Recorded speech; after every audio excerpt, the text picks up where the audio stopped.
Yeah? Baby, please, I said don't do this. Why? But we are married now. What is wrong? Are you alright? What is happening? Don't touch her. Don't touch her. She is mine. Jesus.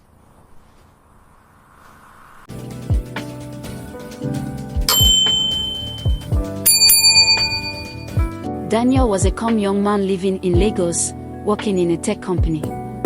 He was handsome, tall, clean, and women admired him. One Sunday morning, he met Amara at a supermarket in Lekki. She was extremely beautiful, smooth skin, perfect figure, long legs. Hi. I think we keep running into each other. Seems like it. Daniel felt like his world stopped moving. Amara also noticed Daniel. him. Amara, nice to meet you. You have a calming presence. Thank you, that's sweet of you to say. She liked how neat he looked and how respectful he sounded. She's like nothing I've ever seen. They talked for the first time, and Daniel immediately felt peace around her. He believed she was the woman God made for him. He didn't know he was walking into the most dangerous love story of his life. Daniel couldn't stop thinking about Amara. Her beauty was not ordinary, like something out of a dream. People turned when she walked. Even women admired her shape. Daniel visited her 3 times that week. Every time, she looked brand new, glowing like someone who bathed in light. Good morning, Amara. I brought something for you. Oh, thank you, Daniel. You didn't have to. I wanted to. You glow. That's nice of you to say. Do you always stay this radiant? Maybe some days. You look different every time I see you. I love you. Thank you. But Amara, sometimes, her eyes changed. your eyes. They became deep, like water. Really? Daniel didn't understand it, but he ignored it because he was already in love. He believed beauty was a blessing. He didn't know some beauty comes with a spiritual price. There's something about her. Something I can't explain. I love her, but there's something about her I don't understand. But I will get to know when we get married. I will propose to her. Baby, will you marry me? Yes, I will marry you. Their wedding was classy and modern. No village scenes. Do you, No Daniel, take traditional Amara mystery. to your love fort? Everything looked normal. Amara looked like a queen in you, a fitted Daniel, white gown that Take hugged Daniel her to be shape your lawful perfectly. wife. I do. Daniel felt blessed. And do you, Amara, take me your lawful husband? I do. We made it. Yes, finally. But that night, when Daniel tried to touch his wife, Amara began shaking. Amara, are you okay? Daniel, please don't. What? Why? Yeah? Baby, please, I said don't do this. Why? But we are married now. What is wrong? Are you alright? Before he could ask what was wrong, sleep hit him like a force pulling him down. And then he heard a voice in his dream saying, "Don't sleep with my wife." What? Daniel woke up sweating. Amara was gone Jesus. from the bed. Daniel searched everywhere. Amara! Bathroom, kitchen, living room. Amara was nowhere. 10 minutes later, she walked back inside like someone returning from outside, even though the doors were locked.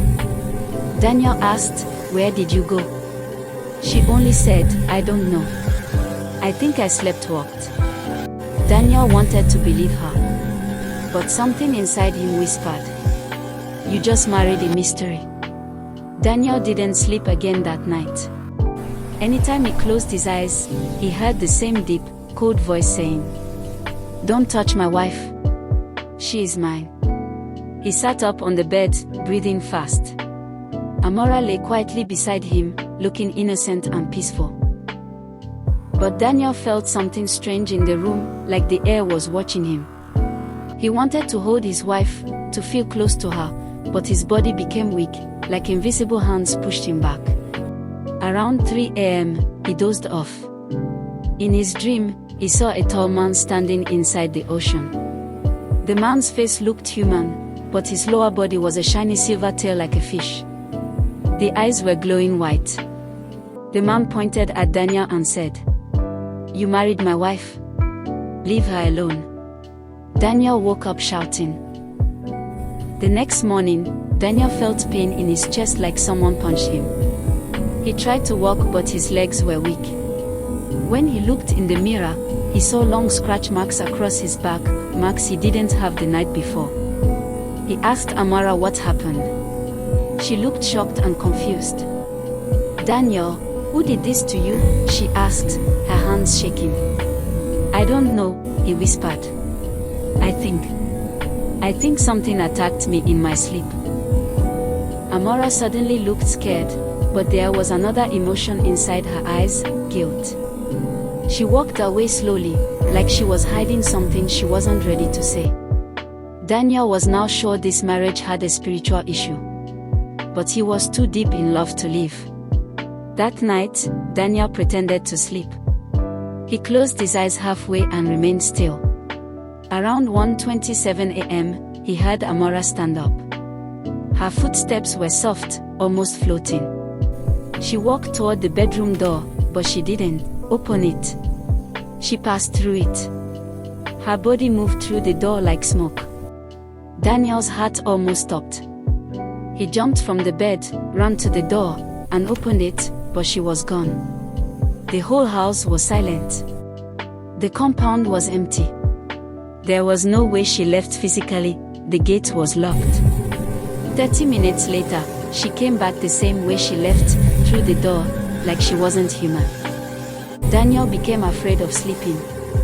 Anytime he slept, the riverman appeared. "Leave my wife or die slowly," the spirit said every night. Daniel's work began to suffer. He couldn't concentrate. His boss complained. His friends said he looked thinner. He tried to pretend everything was fine, but deep inside, he was breaking. He loved Amara, but something was taking her away from him. Something he couldn't fight with his hands. Every day, he wondered, who did I really marry? One night, Daniel woke up and felt someone standing at the edge of the bed. He slowly turned his head. His heart almost stopped. A tall man with glowing eyes was standing there. His hair looked wet like he just came out of water. His skin shined like fish scales. He was handsome, too handsome to be human. The man leaned down and whispered into Daniel's ear. "I warned you. Don't touch her." Daniel tried to shout, but his mouth couldn't open. He tried to move, but his body was frozen like stone. The spirit smiled, touched Daniel's chest, and disappeared into thin air. Daniel gasped for air, shaking. The next morning, Daniel confronted Amara. "Amara, what is happening in this house? Who is that man? Why does he keep warning me?" Amara's eyes filled with tears instantly. She fell to her knees and held Daniel's leg. "Daniel, please forgive me. I didn't choose this life." "What life?" Daniel asked, voice trembling. "There is someone from the river," she whispered. Daniel felt cold. "Who is he?" "My spiritual husband," she cried. At that moment, Daniel felt the ground shake under his feet. His whole world collapsed. The moment Amara confessed, Daniel collapsed. He felt like his energy was sucked out. His heart was beating too fast. He couldn't stand properly. His vision became blurry. Amara ran to support him, crying loudly. "Daniel, please don't die. I didn't mean to hide it." Daniel tried to speak but his tongue felt heavy. He looked at her, tears forming in his eyes. "Why didn't you tell me before the wedding?" he whispered. Amara didn't answer. She just cried harder, holding him like she was afraid he would disappear. Amara rushed Daniel to the hospital. Doctors checked his blood, his heart, everything. They found nothing wrong. 0. Clean. Perfect health. Yet Daniel felt like he was dying from the inside. One doctor said, "Madam, this is not ordinary sickness. Something is draining his strength." Amara looked away. She knew exactly what it was. But how would she explain that her husband was fighting a marine spirit? Daniel lay on the hospital bed, shaking. "I think he will kill me," Daniel whispered. Amara started crying again. That night, Amara slept beside Daniel in the hospital, holding his hand. But around 2 a.m., she disappeared again, right from the hospital bed. Daniel woke up and found her gone. He knew where she went. He closed his eyes, and like a movie, he saw Amara inside a beautiful underwater palace surrounded by lights. She was sitting beside the river husband, laughing, smiling, looking free. Daniel's heart broke inside him. Tears rolled down his face. "Why is she living two lives?" he whispered. The next morning, a nurse brought a small mirror for Amara to fix her hair. But something happened when she looked inside. Her reflection changed. 1 second she was normal. The next second her eyes turned bright blue like ocean water.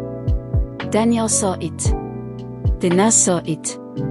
Amara quickly dropped the mirror and walked away in shame. Daniel felt his heart tear. He now realized Amara was human, but part of her belonged to another world. That night, Daniel begged her, "Please, Amara, tell me everything. I deserve to know." Amara sat beside him, face swollen with tears. "When I was 12, I drowned in a river," she said slowly. "A man saved me, or so I thought. He brought me back to life. But he said from that day, I belonged to him." Daniel's chest tightened. "Why didn't you tell me?" "Because I loved you. And I thought love could break the bond." Daniel held her hands, shaking. "This thing wants to kill me," he whispered. Amara looked down. "Yes, but only if you don't stop touching me." Daniel froze. Daniel sat quietly, trying to understand what Amara just said. His heart felt heavy, like a stone inside his chest. He realized he was in a marriage with two husbands, one human, one spiritual. And the spiritual one had more power. "Amara, you mean all these months, you were married to him?" Daniel asked softly, afraid of the answer. "Yes," she whispered. "But only spiritually.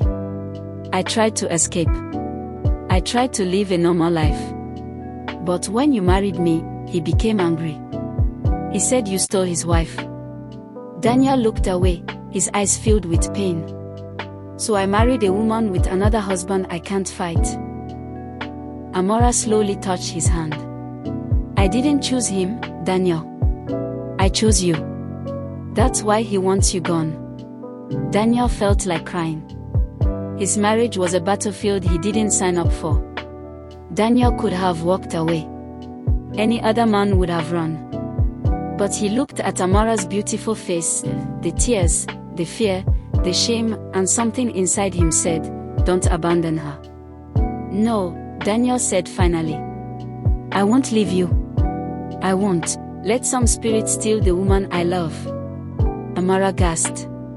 Her eyes widened. "Daniel, if you fight him, he will kill you."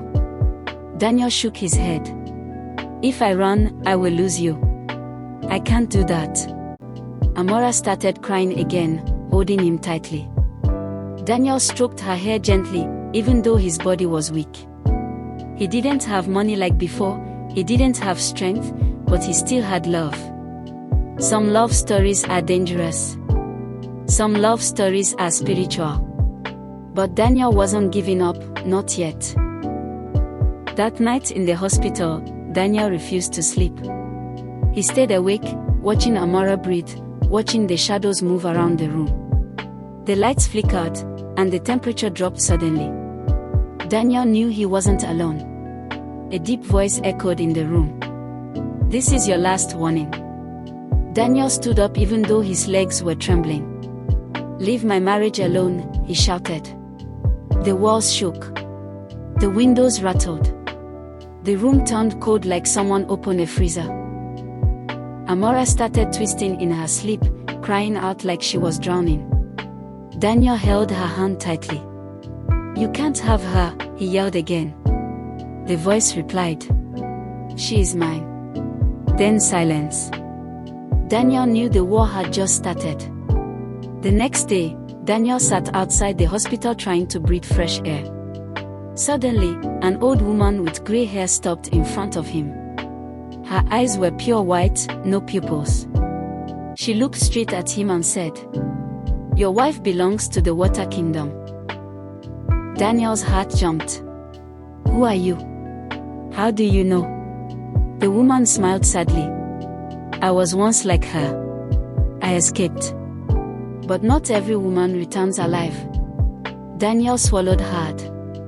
"How can I save her?" The woman shook her head. "You can't save someone who still belongs to another world." Daniel felt weak again, but he forced himself to stand. "Then how did you escape?" The old woman leaned closer. "With sacrifice, with truth, and with a clean heart." She vanished into thin air. Daniel stood there shaking. He didn't understand everything, but he knew one thing. Amara could be saved, but it would cost something. Amara finally gained strength to talk that evening. She sat on the bed, knees pulled to her chest like a scared little girl. "Daniel, there's more," she whispered. Daniel looked at her, confused and worried. "More?" She nodded slowly. "When I drowned at age 12, the spirit of the river didn't just save me. He marked me. He told me, 'When you grow, I will come for you.' I didn't know what it meant." Daniel listened carefully, his chest tightening. Amara continued, "Anytime I tried to date someone, the person would leave me or fall sick.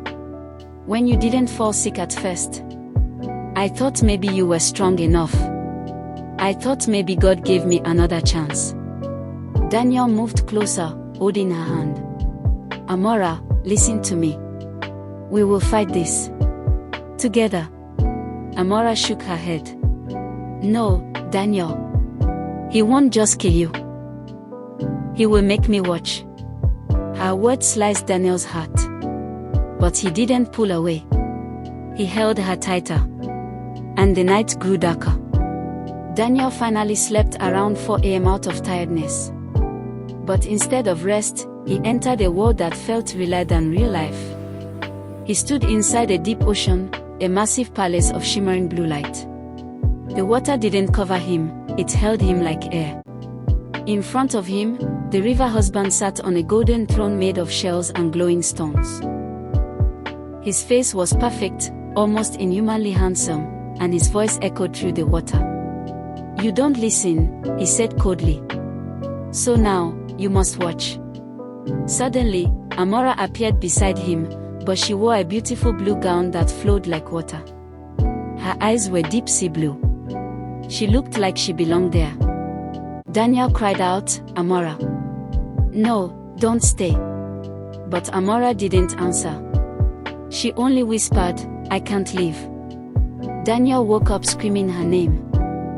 Daniel noticed something strange. Anytime Amara walked past water, even if it was just a cup of water, the surface moved. Like something under the water reacted to her. At the hospital bathroom sink, Daniel saw her reflection in the mirror change again. Her hair flowed like it was underwater. Her skin glowed faintly blue. "Amara," Daniel whispered. She stepped back quickly, breathing fast. "Daniel, please. I'm trying. I'm fighting him. But he is inside me. His mark, it's stronger at night." Daniel placed his hand on her cheek gently. "We will break it. I promise." But deep down, he wondered if love was enough. Around midnight, Daniel drifted into a deep sleep. Suddenly, he heard footsteps, slow, heavy, echoing. He forced his eyes open and saw Amara standing at the foot of the bed. But it wasn't really her. Her eyes were glowing bright white. Her hair was floating like she was underwater. She moved toward Daniel without touching the ground. "Leave my wife," she said. But it wasn't her voice. It was the riverman speaking through her body. Daniel froze. "Amara, Stop. But the spirit spoke again. You cannot touch what belongs to me. A cold wind blew across the room. Daniel felt his chest squeeze tightly. His breathing became hard. The spirit lifted him from the bed without touching him. Daniel's legs dangled in the air. Then suddenly, Amara blinked. Her eyes returned to normal. She dropped Daniel and fell to the floor crying. Daniel, I'm sorry. I'm so sorry. Daniel lay on the ground shaking. He realized the spirit wasn't just warning anymore. He was attacking. The next morning, Daniel decided to seek help. He took Amara to a popular pastor known for deliverance. The pastor looked at Amara, touched her hand, and immediately pulled back like he touched fire. He stepped away slowly, fear written on his face. Young man, this battle is not for me. Daniel was shocked. But sir, you're powerful. No, the pastor shouted. You didn't marry a normal woman. You married a queen of the water. If I interfere, the marine kingdom will demand my life. Amara started crying silently. Daniel felt helpless, more alone than ever. The pastor whispered, only the one who marked her can break her free. And he will never release her willingly. Daniel walked out holding Amara tightly, but his hope dropped like a stone. Over the next week, Amara grew weaker. Some days, her skin looked pale. Other days, she looked almost too beautiful, like she wasn't human at all. She barely ate. She barely spoke. She sat near windows staring into the distance as if she could hear someone calling her. Daniel watched helplessly as the woman he loved slipped away like water through his fingers. One night, he touched her hand, and it felt cold like ice. He whispered, Amara, please stay. She looked at him with tear-filled eyes. Daniel, I don't know how much longer I can fight him. Daniel held her head gently against his chest, tears falling from his eyes. Around 2:45 a.m., Daniel suddenly woke up to the sound of water dripping. But the room was dry. The sound grew louder. He turned and froze. Amara was sitting upright on the bed. Water was flowing out of her hair, dripping all over the sheets. But she wasn't wet. Then she whispered, he is here. Daniel slowly turned, and saw the river man standing near the wardrobe, half covered in mist, shining with blue light. The spirit smiled. I warned you, he said. This is the final time. Daniel tried to stand, but his legs collapsed. The spirit waved his hand slightly, and Daniel crashed to the floor, gasping for air. Amara screamed his name. The spirit looked at Amara. You chose him over me. Now he must pay. Amara crawled to Daniel, crying violently. Please, take me instead. Don't hurt him. The spirit shook his head. I will take with me, and he will die. Daniel forced his voice out. Why me? The spirit's expression tightened. Because she loves you. And love is forbidden where she comes from. Amara shouted, no. The spirit ignored her. Daniel looked up weakly. What do you want? The spirit's answer was simple. Leave her, or die by morning. The spirit vanished, leaving Daniel struggling to breathe. Amara held him, shaking. Daniel, please don't stay with me. Run. Save your life. Daniel touched her face, wiping her tears. I won't leave you. Even if it costs me everything. Amara cried harder. You don't understand. He will kill you, Daniel. He is not human. He is older than kingdoms. He is stronger than anything you've known. Daniel whispered, then let him come. That moment, Amara saw something in Daniel she never saw before, courage that didn't come from strength, but from love. Daniel knelt beside the bed and grabbed Amara's hands. Listen to me. You are not his slave. You are not his queen. You are a human being. And you're my wife?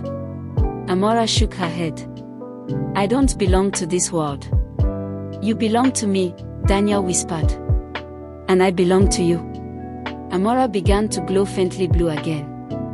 Daniel didn't let go. He held her tighter. For the first time, the glow weakened. Amara gasped. Daniel, your love, it's fighting him. Daniel felt strength in his chest, a strange warmth spreading through him. Maybe love wasn't useless after all. Just before dawn, the lights in the L room went off. The room became ice cold. The floor vibrated. Amara's eyes widened. He's coming. Daniel stood up, heart pounding. A wave of water exploded from the bathroom door like a storm. The riverman stepped out, glowing brighter than before, anger burning in his eyes. You dare fight me, he roared. Daniel held Amara behind him, even though he was shaking inside. The spirit pointed at him. Then die. Before Daniel could react, the spirit rushed forward with supernatural speed. The battle had begun. The riverman moved with supernatural speed. Before Daniel could breathe, a force hit him in the chest and pushed him across the room. He slammed into the wall, gasping for air as pain spread through his body. Amara screamed, "Stop. You'll kill him." But the spirit didn't even look at her. He raised his hand again, forming a swirling wave of blue light. Daniel felt his chest tighten. His vision blurred. But he pushed himself up on shaky arms. No. I won't let you take her, he whispered. The spirit looked almost amused. You are weak, human. Daniel stood, wobbling but determined. Maybe I'm weak, but I have something you don't. And what is that? The spirit mocked.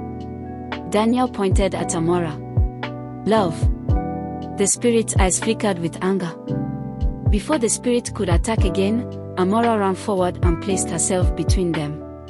Please, she cried. If you take anyone, take me. The room fell silent. Even the spirit paused for a moment.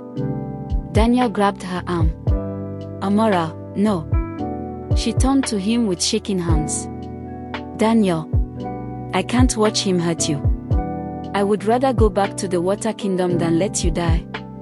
The riverman smirked proudly. See, she knows who she belongs to. But then Amara said something that shocked even him. I love him.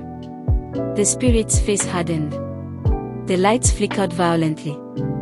The temperature dropped to freezing. Daniel realized something. Love weakens the spirit. Love is the weapon. The riverman stepped back, his body shaking with anger. You dare speak love. Love in my presence. Amara, you belong to me. I saved your life. I gave you gifts. I made you beautiful. Amara's voice trembled but remained strong. You saved me, but you imprisoned me. The spirit's eyes widened. You gave me beauty, but you stole my freedom. The room vibrated as if an earthquake hit. The spirit screamed with rage, and waves of energy exploded from his body. The hospital windows cracked. Daniel pushed Amara behind him. Don't let him break you, he whispered. The spirit pointed at Daniel again. Then he would die first. The spirit launched at Daniel with tremendous force. Daniel hit the floor again, blood dripping from his lip. His body felt weak, but his spirit didn't. He crawled forward, reaching for Amara's hand. Amara, don't give up, we can win.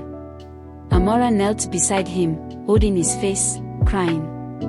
You're dying because of me. Daniel shook his head slowly. I would die 1,000 times for you. The spirit laughed mockingly. Foolish human emotion. But the moment Daniel and Amara's hands touched, a soft golden light appeared between them. The spirit's face changed. He stepped back. Fear entered his eyes for the first time. The golden light grew brighter, surrounding both Daniel and Amara. It felt warm, peaceful, and stronger than anything Daniel ever felt. The spirit shielded his eyes. "What is this?" he shouted. Amara stared at her hands in shock. "Daniel, the light, it came from us." The spirit tried to step forward, but the golden light burned his skin like fire. He screamed and fell back. Daniel stood, still holding Amara. "It's our love," he said softly. "It's protecting us." Amara wiped her tears.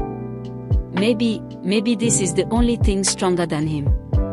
The spirit roared in anger, shaking the whole building. Enraged, the riverman raised both of his hands. A huge wave formed out of thin air and crashed into the room. Water splashed everywhere, flooding the floor. Amara screamed. Daniel grabbed her, pulling her back. The spirit's voice thundered.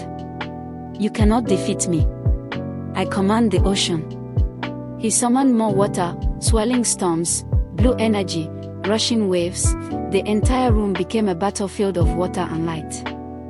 Daniel held onto Amara with all his strength. "Don't let go," Amara cried out, shaking. "I'm scared." Daniel shouted over the storm. "I'm here. I'm not leaving you." The golden light flickered but didn't die. For the first time, Daniel felt fear stronger than courage. The spirit grew more violent. The water rose to their knees. The golden light dimmed. Daniel's body weakened again, too weak. Amara held him tightly. "Daniel, stay with me. Don't fall." He wanted to answer, but his breathing became heavy. His chest felt tight. His vision spun. For a moment, he felt death touching him. The spirit smirked. "He is mine now." Amara screamed and hugged Daniel. "No. Please. Don't take him." For the first time, the riverman hesitated. Amara suddenly stood up, wiping her tears. She faced the spirit with fire in her eyes. "No," she said boldly. "I won't let you control me anymore. I won't let you kill the man I love." The spirit shook his head. "You are mine, Amara." Amara pointed at Daniel. "No. I chose him. You saved me by force. He loves me by choice." The spirit's body flickered. His power weakened for a second. Amara stepped closer.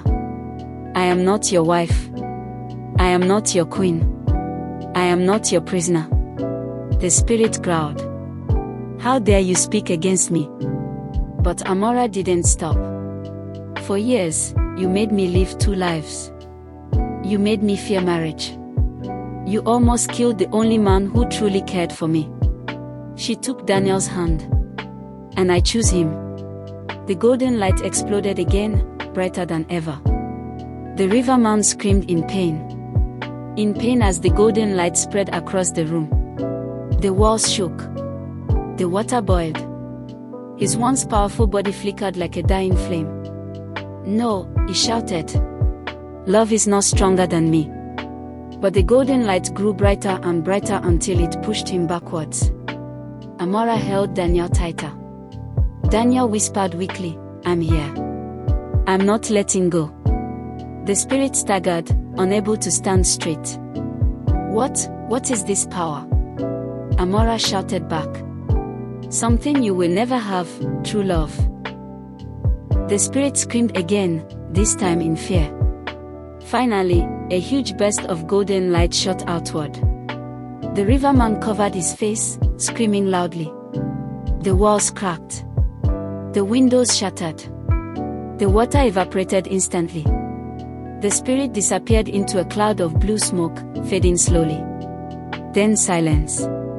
Amara fell into Daniel's arms and cried uncontrollably. Daniel held her tightly, breathing weakly but alive. They had survived. The next morning, Tonya felt different, free, light, and peaceful. For the first time in her life, she slept without disappearing to the river world.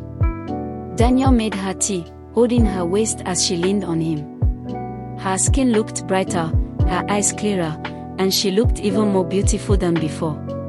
Tonya confessed everything to Daniel again, this time with no fear. She told him how her mother unknowingly dedicated her to the marine world when she was a baby. She told him how the spiritual husband controlled her dreams, her emotions, even her body sometimes. Daniel listened calmly, rubbing her back, reminding her that she was safe. That same week, Daniel and Tonya went for spiritual counseling. They followed the right guidance, prayed, fasted, and cleaned their home from every strange item she once used. Slowly, the shadows around her life broke off, one by one. For the first time in years, Tonya laughed freely, loud, beautiful, like a child. Daniel hugged her from behind and kissed her forehead. "You're mine now, and I'm yours. No more fear." Tonya placed her hand on his chest and smiled. "Thank you for not giving up on me." Months passed. Their marriage became stronger, sweeter, and peaceful. They traveled, took glowing photos together, dressed in stylish modern clothes, only classy outfits that made them look like a luxury couple. Became an advocate, always advising women to check their background and spiritual history before marriage. And Daniel became proof that a clean heart is stronger than any dark power. At the end of the story, both of them learned one deep lesson. Sparkle's love is powerful, but wisdom is important. Before you marry someone, know their foundation. Not everyone is as free as they look. And don't forget to subscribe, it's free of charge. Turn on the notification so you don't miss any of my stories. Let's go there.